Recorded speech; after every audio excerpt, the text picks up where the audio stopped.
অস্ট্রেলিয়ায় পশ্চিম উপকূলে অবস্থিত ক্রিসমাস দ্বীপে লক্ষ লক্ষ পরিযায়ী লাল কাঁকড়া সমুদ্রের দিকে যাত্রা শুরু করেছে।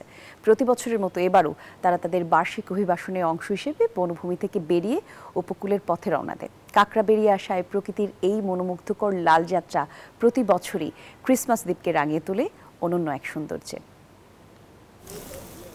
10 কোটিরও বেশি লাল কাঁকড়ার এই প্রজাতি পশ্চিম অস্ট্রেলিয়ার উপকূলে অবস্থিত ক্রিসমাস দ্বীপের জন্য অনন্য এবং অস্ট্রেলিয়ান আইন দ্বারা বিশেষভাবে সুরক্ষিত। দ্বীপ জুড়ে প্রায় 20 কোটি লাল কাঁকড়ার বসবাস। এদের মধ্যে প্রায় 10 কোটি কাঁকড়া তাদের প্রজননের জন্য উপকূলে যাত্রা করে। প্রতি বছর কয়েকদিন ব্যাপী এই অভিবাসনে কাঁকড়াগুলি সমুদ্রের দিকে যাত্রা করে সঙ্গমের জন্য। টানা তৃতীয়বার অর্জন করেছে দেশের সেরা সুপার ব্র্যান্ড স্বীকৃতি বসুন্ধরা টিস্যু।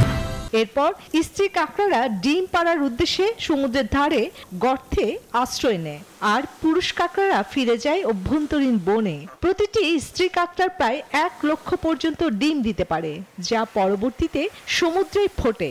দ্বীপের মাত্র 1200 বাসিন্দা এই সময়ে কাঁকড়াদের রক্ষা ও চলাচলে সহায়তা করে।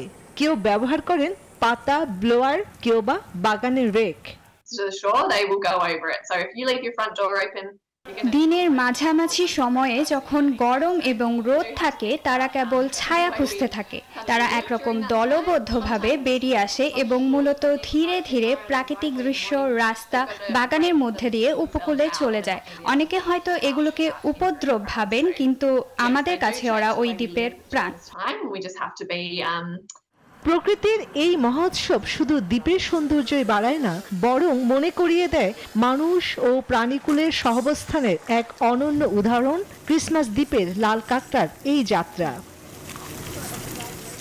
চন্দ্রানী চন্দ্রা, নিউজ 24।